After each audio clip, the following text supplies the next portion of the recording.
Um, those who are on my, on my friend list on FB will know that, I create movies in my dreams, and those are colored dreams. I'm told that very few people get colored dreams. So it's still time for me to get into Metaverse to see what others have to think. I'm creating my own world every night. I also solve Wordle puzzles in my dream.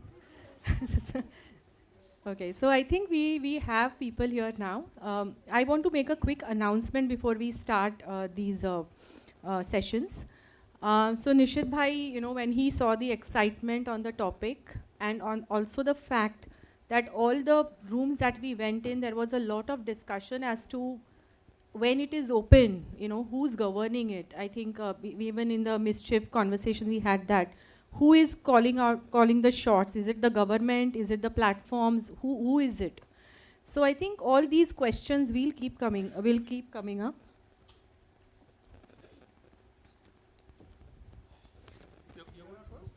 No, this is group 5. Oh, sorry. I thought it's 1 and 5 together. Doing it together? Same topic. Same topic, different views. So yeah, so the announcement, just a quick announcement. We are as NDA convening a Metaverse think tank just to discuss, all these topics. And as I said, we are coming out with our research paper as well. But I'm sure that that research paper will be just the beginning, or we will just call it white paper will be just the beginning. So whoever wants to be part of the think tank and wants to contribute, please let us know. So with that, we will start the first group, which is the 5th group. We are not going by order. So over to you, your takeaways from your group discussions. And by the way, whichever room I went in, there was like heated sort of debates and nobody wanted to get out. So finally, we are all here. So over to you. Yeah, thank you. So our group had a very nice mix of lawyers, public policy, creative, and an academician and teacher as well. So, one thing we realized is that we are not going to agree upon any of the subjects, and most of it we had divergent views within the group itself, but that, I think, divergence and that kind of discussions is what basically brings out. Sorry, yeah, I'm so sorry. My name is Anil Lale. I'm the General Counsel for Viacom 18.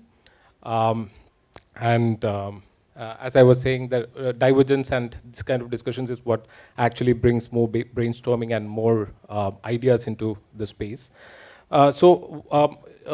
Again, with Ravi sir also, our discussion is like this. I'm going to basically call out the question, and he will present his views, and I will present my views, and let's see if it's divergent or it's agreeing. So over to you, Ravi sir. Thank you, Nishith. Thank you, Gauri, and your entire team for hosting us here. It's been really wonderful visiting this campus of yours. A wonderful place where you can really think through a lot of things, and it's been an exciting morning.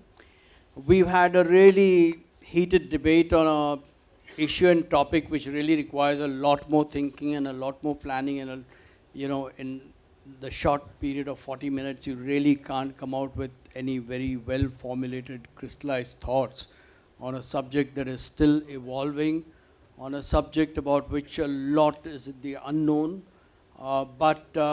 Yet we've gone ahead and we've sort of attempted some things. So the first question really was in terms of how do we see movies, music, concerts changing over a period of time. And our group came out with a lot of thoughts on that. What I'm saying is not necessarily reflected by the entire group, and I'm sure on some points of diversion, of variation, Anil will sort of contradict me, and I'd appreciate that as well. The general feeling is that Metaverse is going to bring in an additional form of experience and not replace an existing form. So movies will still continue in their 2D framed mode, in their 3D mode, in other ways that we consume movies.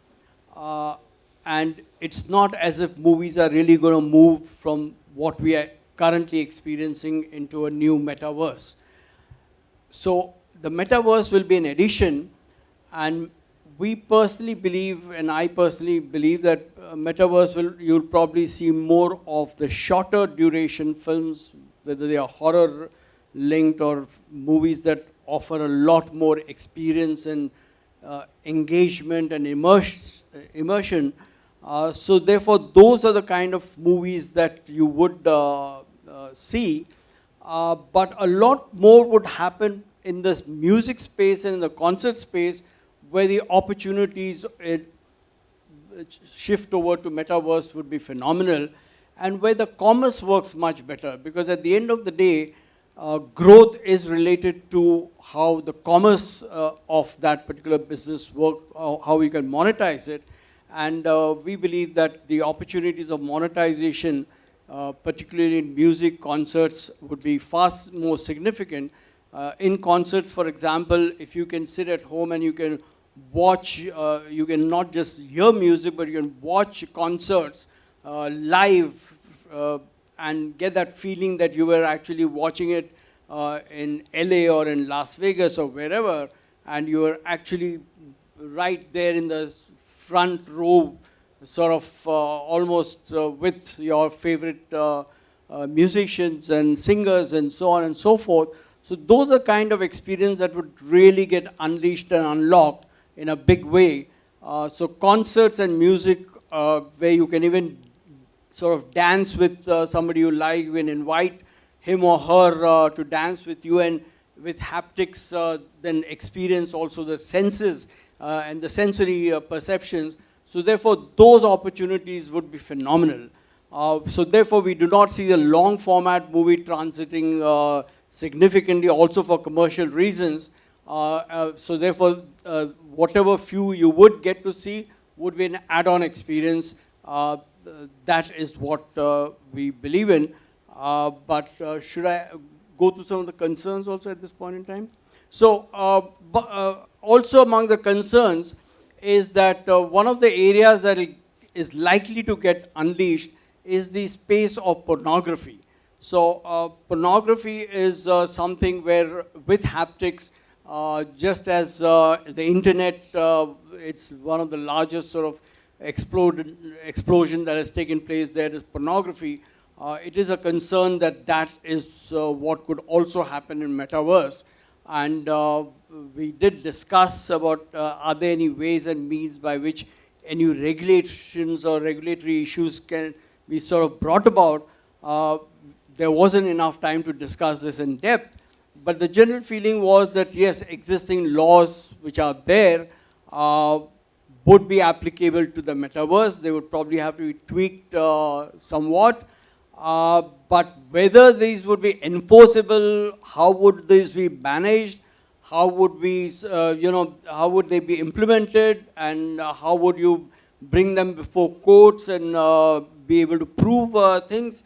It's very, very difficult, very, very complex, and too early to sort of predict or to say how that will unfold. But these are areas of concern that we need to keep in mind. And one of the worries also is that metaverse should not become addictive in the way, for example, the smartphone has become addictive in many ways, because that kind of an addiction, particularly among children, even if it is in the space of gaming, for example, if it happens, I mean, the concern really is that we won't know what our children are up to in their bedrooms or in their wherever they are, and what they are up to, and they are actually not with us, they are into a completely different world. So even if they are in the next room, you don't know where they are, what they are doing, who they are connecting with, and what are the influences on them, and how as parents we are going to be dealing with that. Those are major concerns, and therefore the space of addiction is another real worry, and whether ethically we can sort of do anything about it is an issue that really needs a lot more thinking. Anil, would you like to? Yeah. So Another dimension of thought on this one was metaverse is something that is very nascent and has not actually evolved. Even now, when we think about metaverse, our thought process is stuck with virtual reality goggles and virtual reality gaming.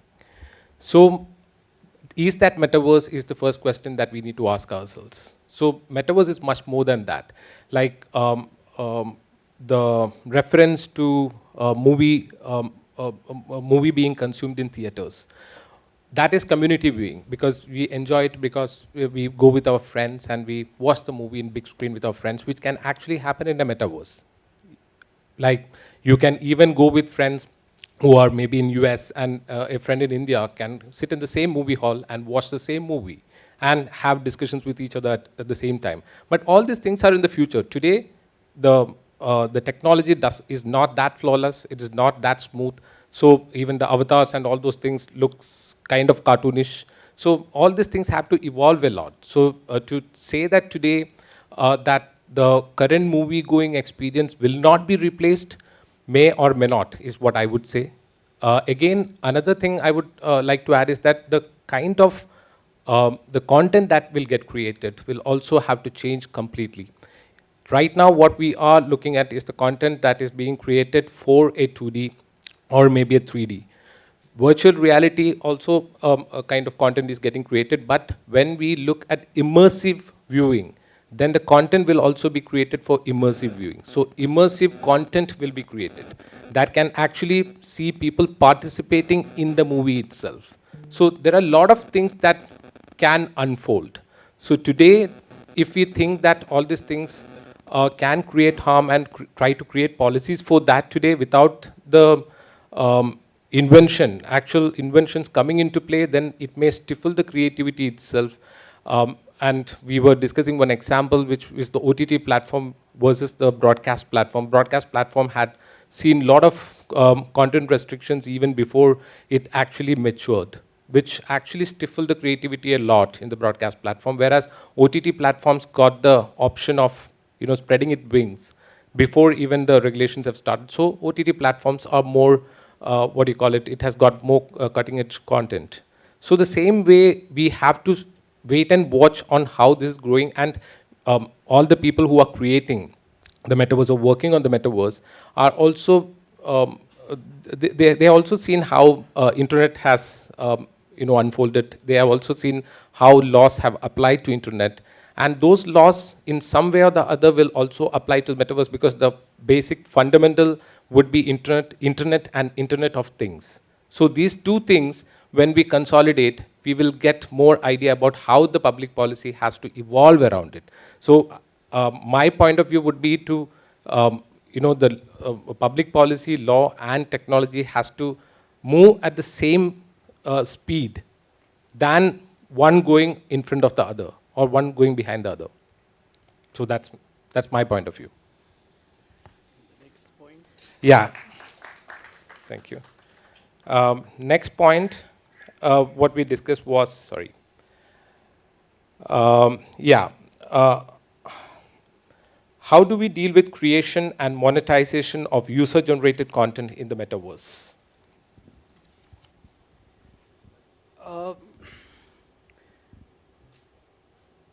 We expect that just as platforms emerge, have emerged in other spaces like say the OTT platforms and so on, you would have platforms emerging where user-generated content will find its way onto such platforms, and those platforms will become really the marketplaces to be able to monetize and have their community, develop a community that would finally be consuming.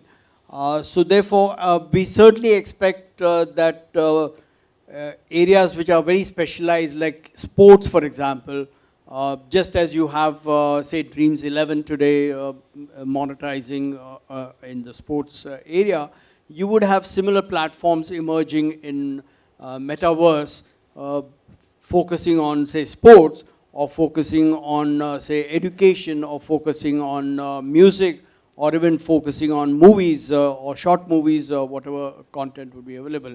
So yes, the emergence of platforms would make it easier for management as well as for regulation, because regulation is one of the major problems when it is a completely unregulated market space. Whereas when user-generated content finds its way into a platform, and the platform is what really sort of connects with the consumer, it makes things easier. Whereas if it is a direct consumer created to a consumer used, those are areas which would really fall in no man's land, and where regulation would be far more difficult, where keeping track would be far more difficult. So that space will also continue, so it's not that that space will not exist. So you would see that, but it's the platforms that we expect would really be the monetization methodology.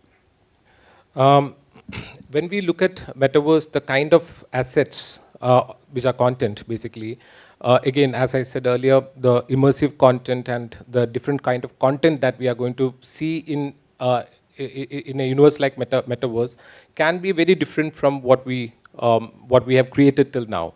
And the monetization models also can change. So there is one big question that comes when we talk about monetization and regulation of monetization also is, which country regulates Metaverse? Which country's laws apply to Metaverse? So is it the country in which the company operating the Metaverse operates? Or is it the company, because this doesn't require any kind of physical form. It can be everywhere, right? As in you log onto the cloud, you are in the Metaverse. Again, you can draw parallels to the OTT platforms that run today, which also kind of have some similarities to the whole thing. Apart from that, NFTs. Today, NFTs is more like a bubble, as in there are a lot of digital artworks that are being created, which are sold and monetized through NFTs. In a Metaverse, everything is digital. If there is an avatar that you have, and that avatar creates a content, I mean, content is created using the avatar and the virtual environment, then the whole thing is a digital asset there. So it can be monetized not only through the traditional models that we have seen, like advertisement supported on demand or subscription video on demand, or even user generated content also goes with brand endorsements and all those things. These are the main three monetization opportunities that we have seen till now. But maybe in the future, NFTs and other new technologies which will unfold in the future along with Metaverse can also kind of pave way to new methods of monetization that we have not known till now. I would only like to add that user-generated content in Metaverse will be far less as compared to, say, in normal non-Metaverse space, because it's not going to be, at least for the near future, it's not going to be very cheap to create that. So you're not going to be seeing an explosion of that as we've seen user-based content in terms of normal content. The other thing is on the issue of geographical boundaries or national boundaries. Probably just as the World Intellectual Property Organization exists, we'd have to sort of work towards a situation where we have a World Metaverse Property Organization that tries to put in global regulations in terms of what are the kind, either in terms of the kind of content or the kind of inter-border movement and things like that, so that all signatory countries sort of allow easy access, easy movement, and regulations become easier. Otherwise, it'll just become a very chaotic kind of a situation. That brings to the last question. I'm going to fuse two questions together. That is, do we need to rethink intellectual property in the Metaverse? Do we need to rethink personality rights in relation to avatars? We did briefly examine these issues, and luckily we had quite a few lawyers among us. The general feeling was that laws that are currently existing would probably need to be tweaked a little bit to sort of cope up with the requirements of Metaverse. But the bigger problem, as even exists today, is going to be more in terms of how do we implement those laws. Because, I mean, as lawyers, we can sit together and we can come out with the best of laws, but frankly, you know, getting out there and getting the police department or whichever is the implementing department or agency, for them to be able to actually have the proper judicial systems that ensure that the right things are done, and if something is, if there are anything that is violating the law, how do you bring them to justice, and how do you go through the whole process of proofs and claims and all kinds of things, and both on the civil side as well as on the criminal side, these are complicated issues. So they are more issues of implementation rather than issues of formulating or changing the laws. Yeah, that is, I kind of agree with that. And one thing that we'll all appreciate is that laws are made and implemented in the real world, not in the metaverse. So the actual implementation and actual perpetrators. Unless we have virtual police also. No, yeah, virtual police can only, put the avatars behind bars. So, the people behind the avatars needs to be put behind bars if the menace has to be, controlled. So, IP laws and all those things right now, which is applicable to the physical world, kind of, at least from the copyright perspective and all those things, is kind of, right now, the visibility we have on the metaverse is very limited. So, to think about something more than what we have, I don't think may be right. But as and when things evolve, we will have to keep evolving, like how the Copyright Amendment Act also came in some time back was because of the advent of OTT platforms and music sharing and all those things. So likewise, as and when technology evolves, law evolves. So we can hope and see law catching up with how the technological evolution also happens. Thank you. Thank you very much. At the end of the discussion, I really don't know whether I'm talking to Anil or I'm talking to his avatar. Okay.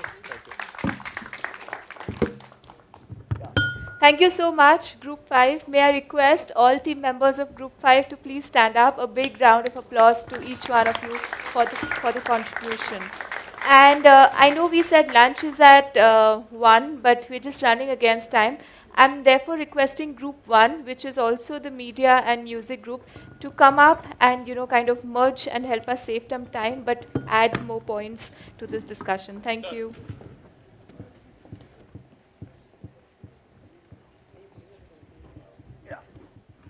Check. Hi, hello. I'm Chaitanya. I'm the Vice President and Business Head of Whistling Woods.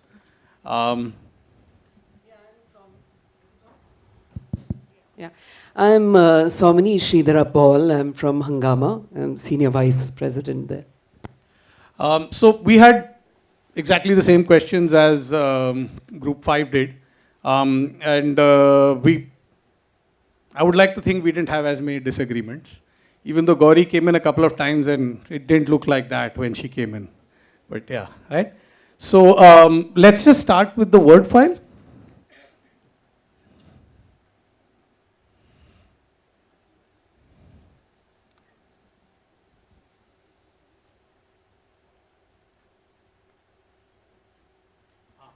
So the first question is, how is the movie concert experience likely to change? And we have a couple of points here, and then I have a few slides that I want to show, just 2 or 3, not too much in detail. So essentially, what we figured out is that immersive is going to be the 4th content experience format.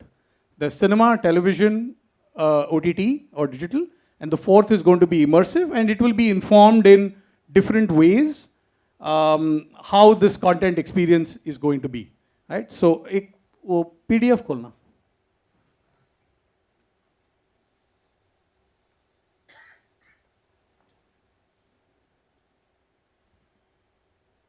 So the intent is to talk about, when we say immersiveness, it's obviously a mix of content experience. It's about people's experience in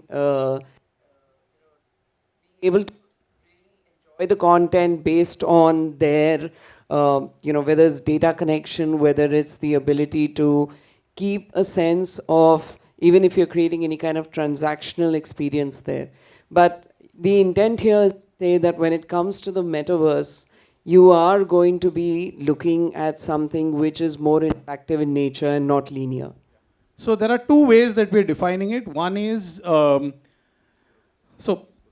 narrative influence, visual influence, audio influence, and immersion impact. So if you look at the immersive world as compared to cinema, television, and OTT, so this is the kind of the broad layout where there is medium narrative influence, but very high visual, audio, and immersion impact. Also, this is how it changes significantly as compared to film, TV, and OTT, where the nature of viewing, for the first time, we have captive individual viewing.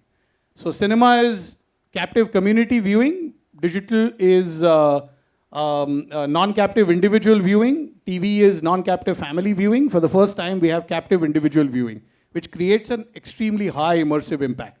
And that also informs the kind of content that gets created, which is what the experience is going to be. So there's going to be a very high, it's not going to be long format, very long format, but yes, there are content pieces out there in cinematic VR which are up to 60 minutes, which are comfortably, they don't feel very long.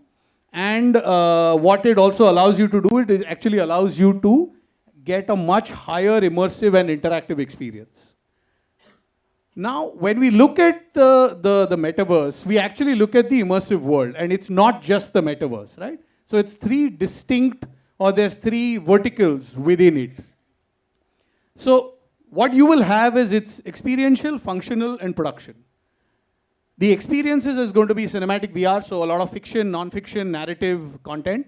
There's going to be live VR, so concerts, sports, live streaming of events, so on and so forth. There's going to be gaming, and there's going to be tourism, virtual tourism, right? There's the functional aspects, which we have now started to take in to call the metaverse, where I don't know whether we want to call it that, but it is, right? Which is the shopping, going to work, other experiences, social, hanging around in this virtual walled garden that somebody creates and somebody else owns.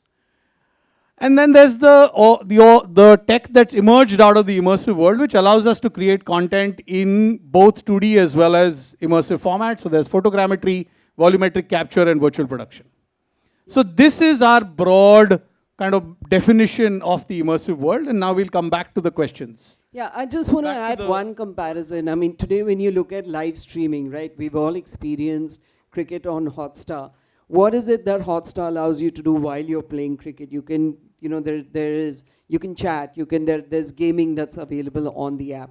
Here, we're not just talking about a live streaming. We're talking about people being able to buy NFTs and then, trade that with their, with other users. They're talking about being able to buy stuff which is applicable only in the digital world.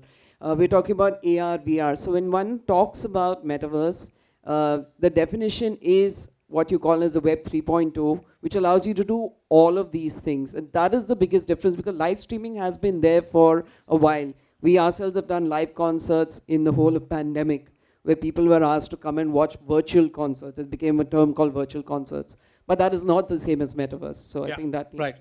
So the interactive element there is very, very key. Right? So if you see the slide. So coming back to the question, how is the movie concert experience likely to change? So we spoke about how it's the fourth content experience platform. Also, new rights and new windowing will need to be included in all content syndication agreements going forward. There may be some experiences that would be a direct to VR release, direct to immersive release, which will open in X and Y metaverse. You're going to have people bidding for the next, I don't know, cinematic VR experience. This year at Cannes, actually, I don't know if I'm allowed to say it. It's not announced yet, sorry. That was a big boo-boo. Offline.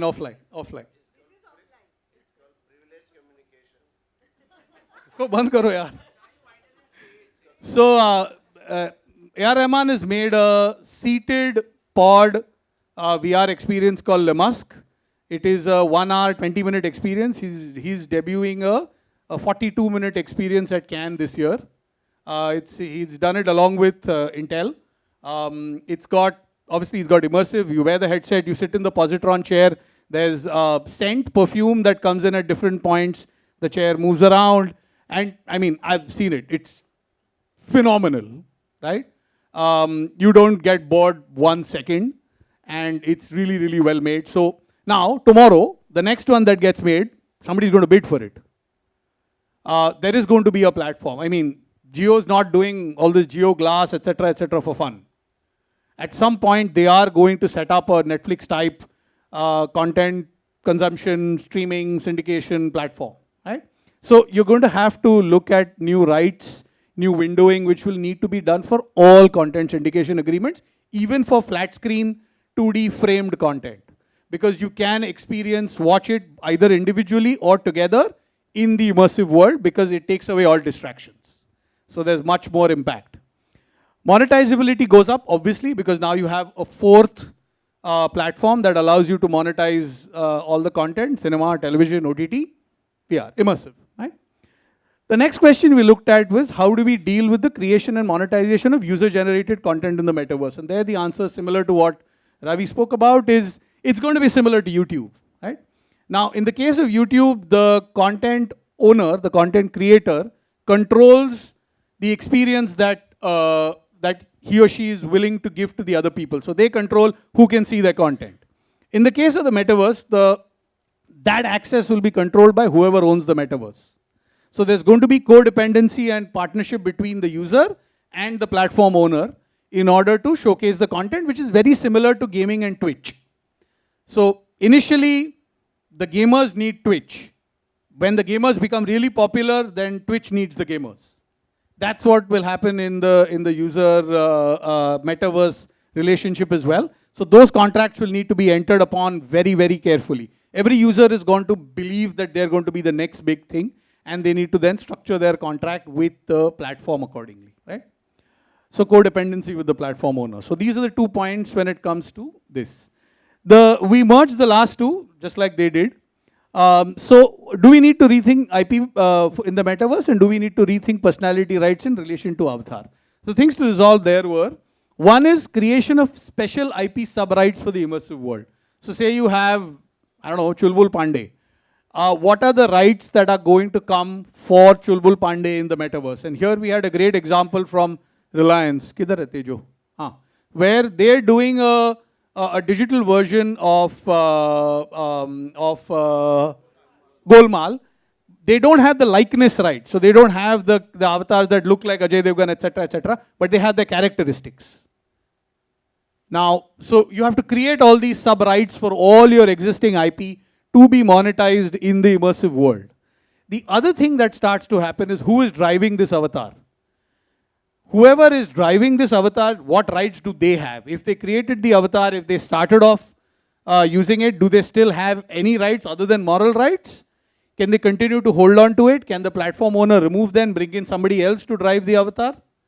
So this is another contract negotiating thing that needs to be put in, and that needs to be included. So creation of special IP sub-rights. Now, is physical likeness needed to be called an avatar? So does it have to look like the owner? Does it have to look like the creator?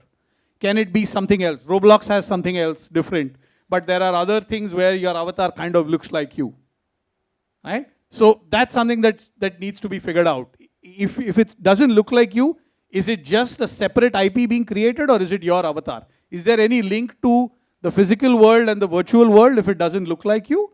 Or if it's just a digital asset you own, like an NFT or like something else, right?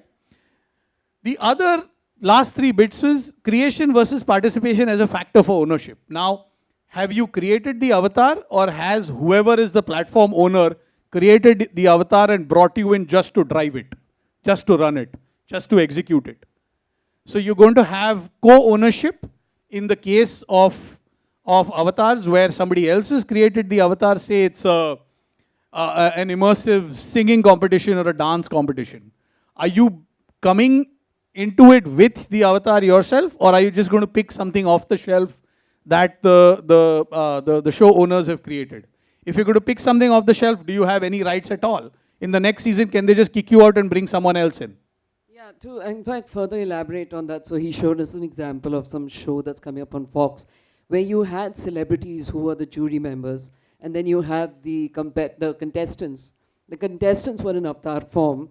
I guess if the jury members also had to be as avatars, they would have had to get the permissions and the sign-offs from the celebs. Yeah. While maybe with the contestants, because they could get disqualified, so the avatar rule ownership lies with the production house. So it's all. I mean, if the contestant came and say, "I'm only going to participate if I own this avatar," he may have had a leverage, or he would have said, "Forget it, don't be a part of it." Yeah, whenever you can, just Google on YouTube alter ego singing competition. It's an entirely avatar-led performance show. So, I mean, yeah, it's very cool. It's very cool. It's doing really well both on Hulu and on Fox. And there's already stuff starting to happen as to who owns that avatar. Is it the original performer? Because the voice is the performer's, but is the visual likeness owned by the performer, or is it owned by the show producer? Yeah, so and I have the other point that came up also is for season 2, if they choose to use the same avatar and it doesn't look like the contestant, then again, I mean, but the voice. So I think when it comes to singing competition, the voice plays a big part, right? So yeah. So it's because there's so many things that are interlinked. Physical likeness, audio likeness. Can you link a voice to an avatar? Is the avatar different if the voice changes? So I mean, there's a lot of this khichdi that you need to resolve. So you have to kind of define sub-rights and sub-rights and sub-rights in every single contract that you bring in.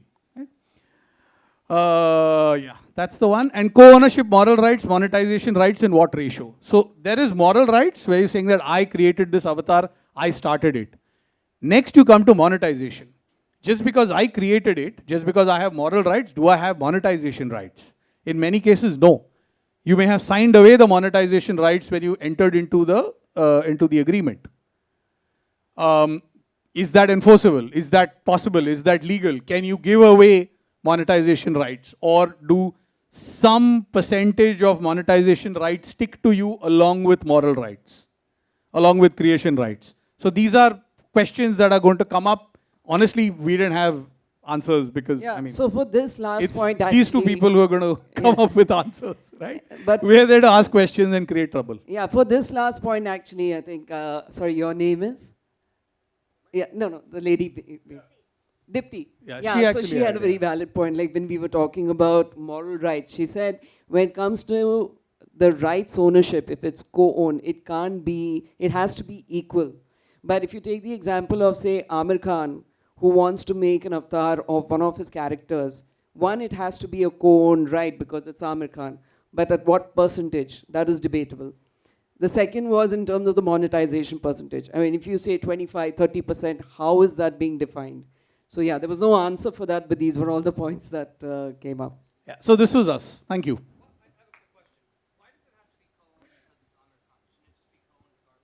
Yeah, I agree. Because, so if it's Amir Khan trying to do an avatar of a character, if he's the producer of the film, then yes, it's the same.